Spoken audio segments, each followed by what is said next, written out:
చేస్తారో చెప్పాల్సింది పోయి మేము చొక్కాలు మడత పెడతాం, మేము సిద్ధం అనడం, సంసిద్ధం అనడం, ఏంటండి ఈ డైలాగులు అవసరమా? రైట్, ఒక్క నిమిషం వెంకటేశ్వర గారు. శివభారతి గారు నమస్కారం, గుడ్ మార్నింగ్. నమస్తే అండి వెంకట్ గారు. ముందుగా మీకు ప్యానెల్లో ఉన్న సభ్యులకి 99 వీక్షకులకి శుభోదయం అండి. రైట్, చెప్పండి వెంకట్ గారు, పొద్దున్నే కామెడీ వినేలా చేస్తున్నారు మీరు మమ్మల్ని. మీరు కాదండి, ముఖ్యమంత్రి గారు చొక్కాలు మడత పెడతా అంటే మీరు కుర్చీలు మడత పెడతా అంటారు. ఈ మాటల డైలాగులు ఈ వారం ఎందుకు వస్తుంది?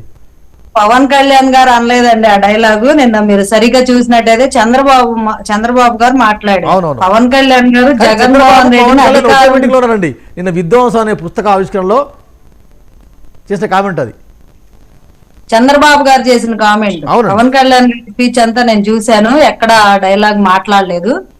చంద్రబాబు నాయుడు గారు మాట్లాడారు.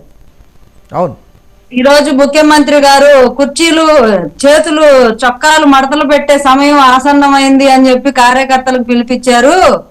మేము కూడా మా కార్యకర్తలకి వాళ్ళు చొక్కాలు మడతలు పెడితే మనం కుర్చీలు మడతలు పెట్టాలని చెప్తున్నాను అని చెప్పి ఆయన పిలిపించారు కార్యకర్తలు. అవునండి, నీ కుర్చీలో కూడా చేస్తాం. ఇప్పుడు కాపీ ఏదో అంటున్నారు, ఆయన ఎవరో వైసీపీ, నాకు నేమ్ సరిగా తెలీదు. అసలు కాపీలు కొట్టడంలో బ్రాండ్ అంబాసిడర్. ఆ సిద్ధం అనే టైటిల్, ఆ సిద్ధం అనే పోస్టర్ లో పిడికలు ఉంటది చూడండి. ఆంధ్ర రాష్ట్రంలో ప్రతి ఒక్కరికి తెలుసు, 2 ఉమ్మడి తెలుగు రాష్ట్రాల్లో పిడికిలు ఎవరు యూజ్ చేస్తారు అని. ఆ టైటిల్ లోనే మీరు కాపీ చేసుకున్నారు మా సింబల్ ని. కమ్యూనిస్టులు ఒకప్పుడు వాడారు కానీ, వినండి, కమ్యూనిస్టులు వాడారు, అది కమ్యూనిస్టులదే. కానీ ఎక్కువ పాపులర్ అయింది జనసేన అని వాడడం వల్లే. కమ్యూనిస్టులు వాడారు ఎవరో తెలీదు. ఆ సుత్తి కోటోలి, ఆ పిడికిలి ఎవరు పెద్దగా తెలీదు. మీరు కమ్యూనిస్టులు వాడినా అంత పాపులారిటీ రాలేదు. పవన్ కళ్యాణ్ గారు జనసేన అని వాడిన తర్వాత యూత్ ఎక్కువగా పిడికిలు వాడారు. యూత్ పిడికిలు వాడడం నేర్పింది పవన్ కళ్యాణ్ గారు. మళ్ళీ అదే పిడికిల్ని మీరు సిద్ధం అనుకోని చెప్పి మీరు కాపీ కొట్టుకొని పోస్టర్ వేసుకున్నారు.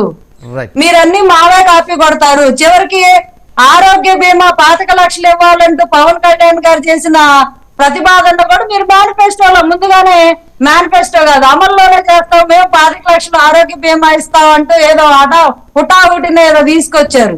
అది ఇచ్చేదిలే చచ్చేదిలో జనాలు తెలుసులే. కానీ చెప్తున్నా, మీరు కాపీ పడ్డానికి ముందెత్తులో పై ఎత్తులో ముందుండేది మీరే.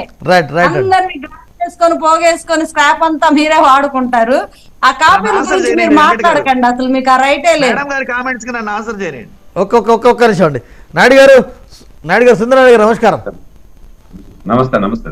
ఏది చొక్కాలంటే కుర్చీ మడత పెట్టి ఎందుకండి? ఎవరు ఓట్లు వాళ్ళు పోయి జనాల దగ్గరికి అడుక్కోక ఎంత రకరకాల కామెంట్స్ వస్తున్నాయి కదా.